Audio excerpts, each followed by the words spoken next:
I'm Eric Bennett. Hello. I will be reading just a few poems. Two of them are from a series of poems about communities on the news board website Reddit, and from a series of those that I've written, and then two other sort of different things. I'm Peter Gibbon. Tonight we are releasing the beginning of the second issue of a graphic novel we've been writing about author Marian Engel, who's a great Canadian writer. This year is the 30th anniversary of her death, so we are commemorating that by writing a graphic novel about her life. I'm doing the writing for it. My partner and collaborator here, Tanya, is doing the art. Tonight I will be reading some poems that I've been composing while writing and way before writing, but the event tonight is to celebrate the release of the second issue of our graphic novel, which is called Lunatic Villas, which is the name of Engel's last novel. Cool. Anything to add? Good? Yeah. Okay, Netta. My name is Netta. I'll be reading from, I haven't decided which yet, but one of two short stories that I've been working on in Death Number.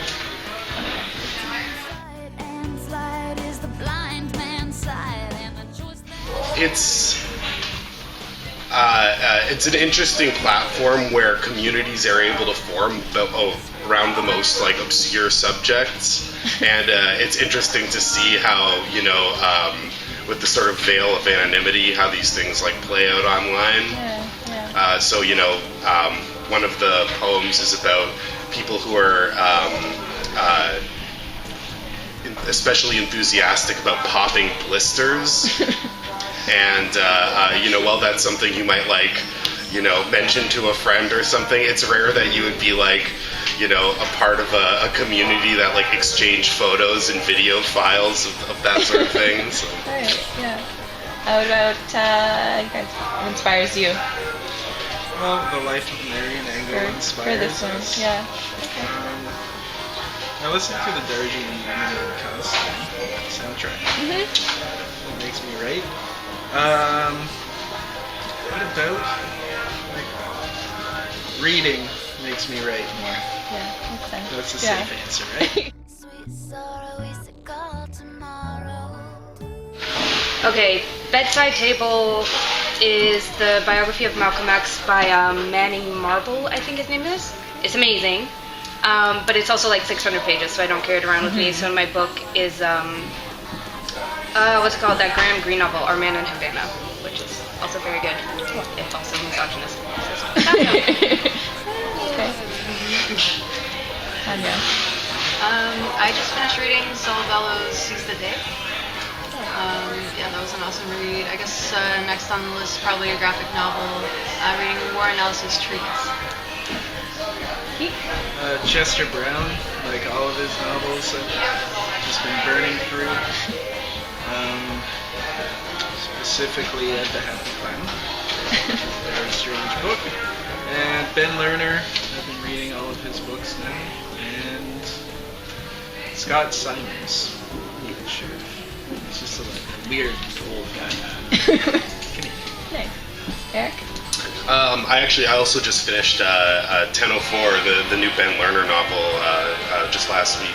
It was fantastic. Right now, I've been reading this anthology called The Breakbeat Poets that sort of collects American writers who have been inspired by hip hop, and it's really interesting read. Highly recommended.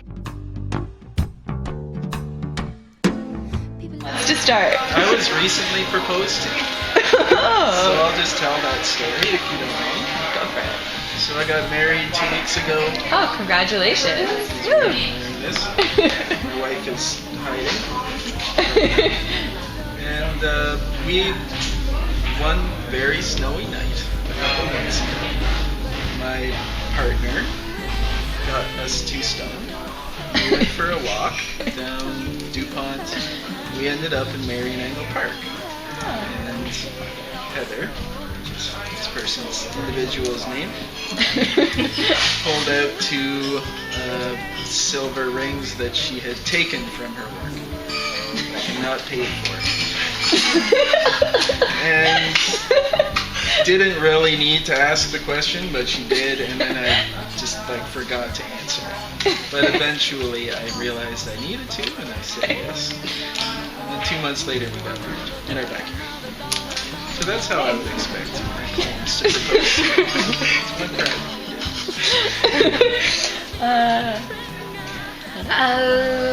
I think my poems would be like, fuck a ring, gonna, I don't know what.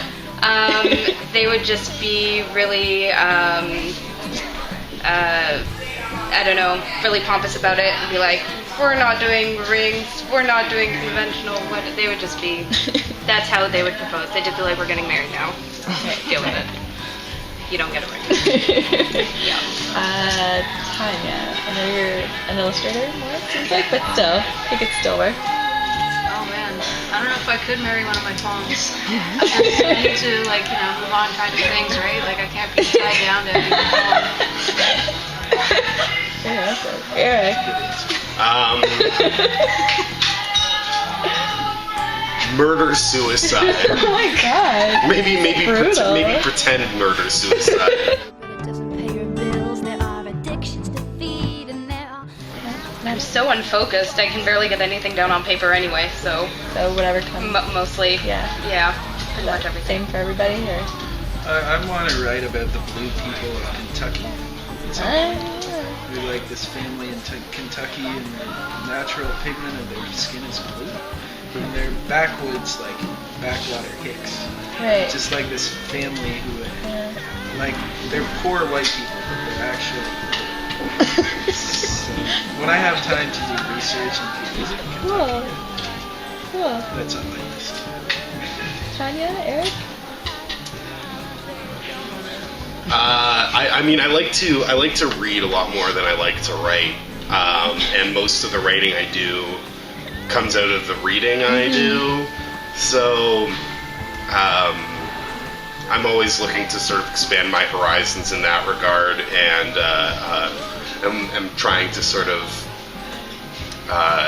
continually explore different genres and different areas of writing that might not sort of appeal to me on the surface.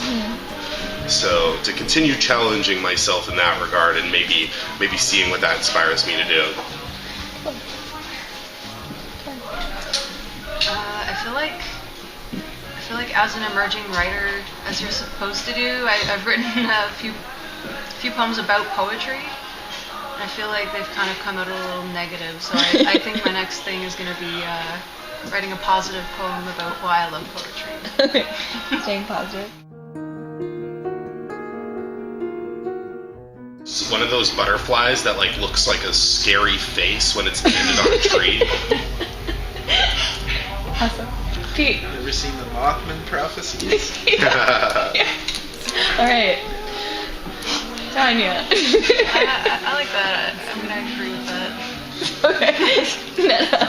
I'm just gonna go with a beautiful butterfly, rainbow colored, just beautiful and happy. And I watched from my window.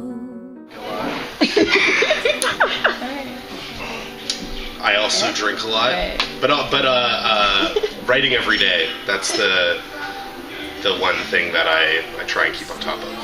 Yeah, every day. I feel like you can't wait for things to happen. I think that's ignorant to think that you'll just be struck by a great idea at some point. Setting deadlines, I can't stress enough, is an important way to Absolutely. become a good writer. Besides some comment on the weather. Well, I think my work is certainly indebted to Jewel. I think she'd see that. Anybody else? No. I feel like Jewel would want me to see myself as that beautiful butterfly. She'd be really into that. And she'd be like, maybe you're a bit too into the nerd stuff. Okay. Be more normal. Some criticism. Okay. I don't know. Joel was like a Christian singer, so she'd probably just think we're all heathens. Damn us all to hell. What's the weirdest thing you've seen on Reddit? I think it's like dinosaurs having sex with cars. It's like So a whole Transformers. community of like dedicated to people sharing pictures of dinosaurs having sex with cars. Do they make the pictures? Like some of them are really, really high quality. It's hard to believe. Like people spend hours and hours and hours putting these things together. You know, as a visual artist, I think it's something you should look into.